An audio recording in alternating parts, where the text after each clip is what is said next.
سیدنا عثمان غنی رضی اللہ تعالیٰ عنہ کی شہادت، جی اس کا پس منظر کیا تھا، اس پر کچھ کلام فرما دیں۔ حافظ صاحب، جناب عثمان غنی رضی اللہ تعالیٰ وردہ عنہ کا جو دور تھا، چونکہ حضرت عثمان غنی رضی اللہ تعالیٰ وردہ عنہ زیادہ آپ کی جو توجہ تھی وہ ممالک کو فتح کرنے پر تھی۔ حضرت عثمان غنی کا جو دور آیا، اس دور میں یہود و نصارہ اپنی سازش میں کامیاب ہو گئے۔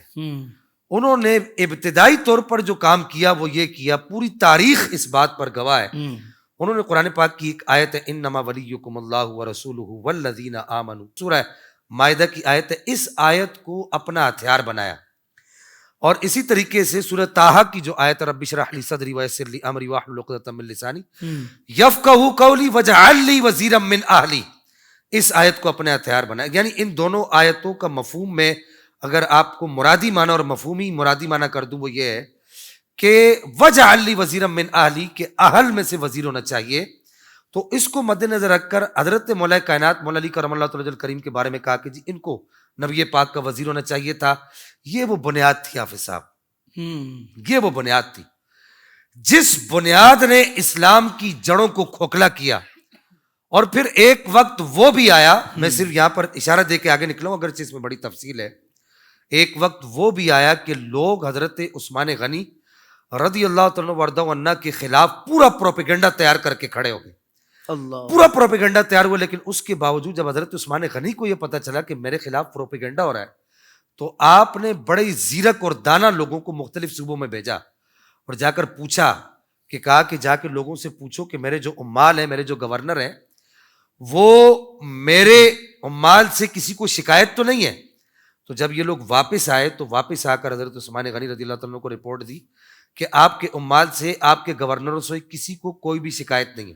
لیکن آپ یہ دیکھیے کہ حضرت عثمان غنی پھر بھی چین سے نہیں بیٹھے، صحیح، آپ نے حج کے موقع پر یہ اعلان کیا، آپ نے فرمایا آج عثمان یہاں میدان عرفات میں موجود ہے، جس کو میرے کسی گورنر سے کوئی بھی شکایت ہے جی، وہ یہاں پر آ کر شکایت کرے، میں اسی وقت اپنے گورنر کو اتارنے کی پوزیشن میں اسے اتار دوں گا۔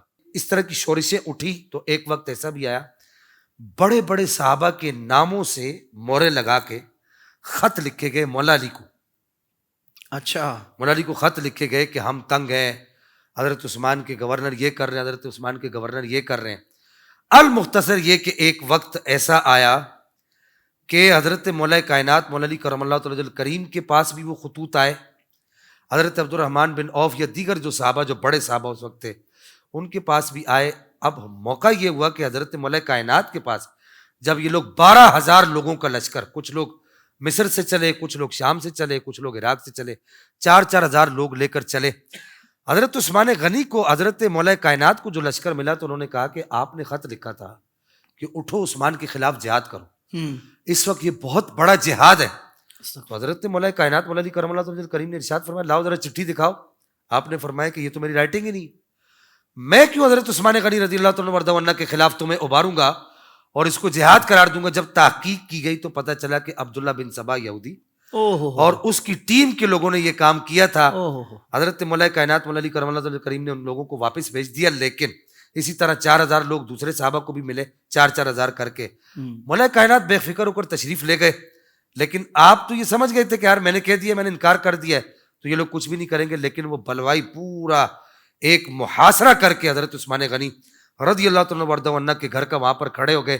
یہاں صرف میں وہ حدیث بیان کر کے اپنی بات کو ختم کروں گا کہ حضرت نسائی شریف کے اندر موجود ہے کہ حضرت حسن کشیری رضی اللہ تعالیٰ وردہ عنہ ارشاد فرماتے کہ میں نے اپنی آنکھوں سے دیکھا کہ جب آپ کا محاصرہ کیا گیا تھا آپ اپنے گھر کی چھت پہ چڑھے اور آپ نے اپنے گھر کی چھت پہ چڑھ کے کچھ بلوائیوں سے کچھ باتیں کی۔ ان میں سے ایک بات یہ کی کہ اے لوگوں مجھے یہ بتاؤ کہ جب مسلمانوں کو پینے کا ٹھنڈا پانی نہیں ملتا تھا، میٹھا پانی نہیں ملتا تھا، تو کس نے بئر روما کو خرید کر مسلمانوں کی ملکیت کیا؟ تو ان لوگوں نے جواب دیا جیسا انہوں نے کہا ہاں آپ نے کیا، اور اللہ جانتا، انہوں نے کہا اللہ جانتا ہے اس بات کو کہ آپ نے کیا۔ پھر آپ نے فرمایا کہ یہ بتاؤ کہ جب جیش اسرا، جب تبوک کو تیار کیا جا رہا تھا، اس وقت جب مسلمانوں کے لیے مال کی ضرورت تھی کس نے دیا؟ کہا آپ نے دیا۔ پھر پوچھا کہ یہ بتاؤ کہ جب مسلمانوں کو دیگر مارکوں پر مختلف آپ نے باتیں کی. آپ نے فرمایا کہ جب مسلمانوں کو دیگر جگہوں پر مال کی ضرورت پڑی, جان کی ضرورت پڑی, جو بھی خصوصاً مال کی ضرورت پڑی, تو کس نے ایسا کیا؟ اور آخری بات آپ نے ارشاد فرمایا, آپ نے فرمایا یہ بتاؤ جبل سبیر پر جب رسول اللہ, میں اور حضرت ابوبکر, حضرت عمر چڑھے تو جبل سبیر جب کانپا اور اس پر سے اس کے پتھر جو ہے پتھر نیچے گرے اور لوگ ڈر گئے کہ یہ کیا ہو گیا ہے, تو اس وقت نبی پاک علیہ السلام نے ارشاد فرمایا تھا کہ اے جبل سبیر رک جا, تجھ پر ایک اللہ کا نبی, ایک صدیق اور 2 شہید ہیں. تو انہوں نے کہا ہاں اللہ کی قسم ہم جانتے ہیں, اللہ جانتا ہے ایسا ہی ہوا. اس وقت جو حضرت عثمان غنی نے جملہ ارشاد فرمایا, آپ نے فرمایا کہ ان لوگوں نے بھی اس بات کی گواہی دے دی ہے کہ مجھے شہید ہونا ہے. تو اس دن حضرت عثمان غنی نے 2 خواب دیکھے. ایک خواب تو یہ دیکھا کہ حضرت نبی پاک علیہ الصلوۃ والسلام تشریف فرمائے, حضرت ابوبکر صدیق بھی آپ کے ساتھ ہیں اور حضرت عمر فاروق بھی ساتھ ہیں. یہ طبقات میں یہ آپ کا خواب موجود ہے. نبی پاک حضرت عثمان غنی کو دیکھ کر مسکرا رہے ہیں اور مسکرا کر ارشاد فرمائے عثمان آج افطاری ساتھ کریں گے. اللہ اکبر. اور دوسرا خواب مسند احمد بن حنبل میں موجود ہے کہ نبی پاک علیہ الصلوۃ والسلام نے آپ کو ارشاد فرمایا عثمان آج جمعہ کی نماز ساتھ پڑھیں گے. اس وقت حضرت عثمان غنی نے اپنی زوجہ سے ارشاد فرمایا کہ میرا وہ پائجامہ لے آؤ جو میں نے کبھی نہیں پہنا. آپ نے پھر وہ پائجامہ پہنا اور وہ قرآن پاک آپ پڑھنے کے لیے بیٹھ گئے اور آپ نے پھر اسی طریقے سے قرآن پڑھتے ہوئے اللہ تعالیٰ کو اپنی جان آفرین کے سپرد. اللہ اکبر, اللہ اکبر. قبلہ شاہ صاحب کہ ماشاء اللہ ذوالفقار گیلانی شاہ صاحب نے شہادت کے حوالے سے جو گفتگو فرمائی ہے, میں چاہوں گا اسی تسلسل کو آگے بڑھاتے ہیں کہ حفاظت کی جو ذمہ داری تھی, جو مامور تھے وہ حسنین کریمین تھے, تو یہ بھی ارشاد فرمائیے گا. اور اس کے بعد آپ کی شہادت کے بعد جن فتنوں نے سر اٹھایا, میں چاہوں گا اس پر بھی کلام فرما. یہ حضرات صحابہ کرام کی آپس میں محبت ہے کہ مولا مرتضیٰ نے اپنے 2 عظیم شہزادوں کو جناب عثمان غنی کی حفاظت پہ مامور کیا تھا, اور اس کی وجہ بھی یہی تھی کہ جناب عثمان غنی چونکہ امیر المؤمنین ہے اور آپ نے فرمایا کہ میں کسی قسم کی لشکر کشی یا جنگ و جدال نہیں چاہتا, اس لیے مولا مرتضیٰ جیسا شیر بھی دھیما ہو کر کے ان معنوں میں بیٹھا ہے کہ آپ کوئی جنگ نہیں کر رہے, لیکن حسنین کریمین کو حفاظت پہ مامور کیے, بلوائیوں نے پیچھے سے حملہ کیا ہے, دیوار تڑپ کے گئے اور آپ کو شہید کیا ہے. تو یہ واقعہ جناب عثمان غنی کی شہادت کا جہاں پر یقین بڑا دردناک ہے, وہیں یہ ہمیں بتاتا ہے کہ آپس میں حضرات صحابہ کی محبت کا عالم کیا ہے کہ حسنین کریمین خود حفاظت پر, پھر وہ لوگ جو پھر میں بات کروں کہ جو بنو امیہ ایسے بنو امیہ ویسے, تو بنو امیہ میں جہاں یقیناً شریر قسم کے لوگ آئے ہیں وہیں وہ لوگ بھی ہیں جن کی حفاظت کرنے کے لیے حسنین کریمین کو بھیجا جاتا ہے. کیا کہنے, تو یوں کہہ کر کے بنو امیہ کو تو آپ ڈیگریڈ نہیں کر سکتے, جب حسنین کریمین ان کے نگہبان اور نگرانی کر رہے ہیں تو کتنی عظیم شخصیات ہوں گی. پھر اسی تناظر میں جملہ کہتے ہوئے میں آگے بڑھوں کہ خود رسول اللہ صلی اللہ علیہ وسلم نے یہ جناب عثمان غنی پر معاذ اللہ الزام لگا کہ آپ نے من چاہے لوگوں کو, رشتہ داروں کو منصب پہ بھیجا. خود پیارے محبوب علیہ السلام نے, میں نے تاریخ پڑھی, تقریباً 70 سے زائد ایسے افراد تھے جن کو مختلف مارکوں میں بنو امیہ کے قبیلے کے تھے مختلف محاذ پر بھیجا.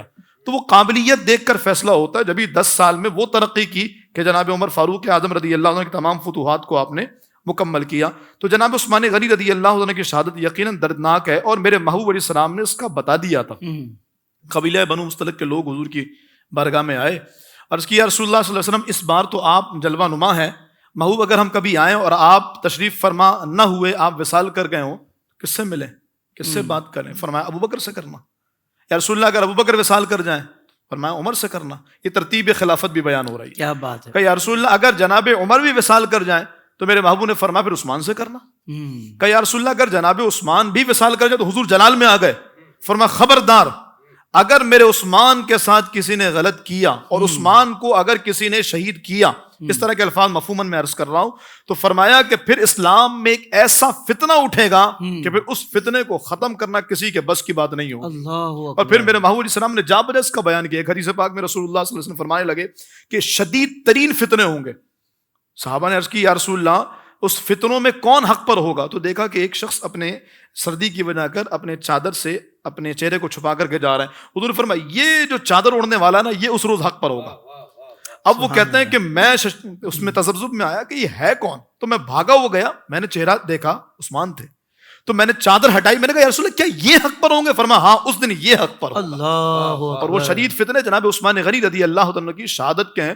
اور آپ دیکھیں کہ اس کے بعد جو حالات ہوئے، میں یقیناً وقت کے دامن میں گنجائش نہیں ہے، ورنہ میں عرض کروں اس کے بعد جو حالات ہوئے اس میں دو بہت بڑے اور بہت ہی عجیب مارکے، جس کو آپ جنگ جمل اور جنگ صفین کہیں، جی ہمارے علماء اس پر کلام اسی لیے نہیں کرتے کہ ماں باپ کی لڑائی کو سریراہ بیان نہیں کیا جاتا، لیکن اب دور کی ضرورت ہے کہ جب مداری قسم کے لوگ اپنا بندر لا کر کے سوشل میڈیا پر نچائیں اور لوگ اس کے دلدادہ ہو جائیں، تو ضرورت ہے کہ پھر ان کو بیان کیا جائے. بہرحال ابھی وقت نہیں تو میں یس کر رہا ہوں کہ جنگ جمل جنگ صفین انہی وجوہات کی بنا پر، عثمان غنی کی شہادت کی بنیاد پر، غلط فہمی کی بنیاد پر پھر آگے جا کے مسائل ہوئے، اور پھر وہ ایسا فتنہ شروع ہوا کہ جناب مولا مرتضیٰ کی شہادت، جناب حسن مجتبیٰ کی شہادت، امام علی مقام امام حسین کی شہادت، اور پھر یہ سلسلہ امت میں جاری ہوتا چلا. اللہ اللہ اللہ اکبر.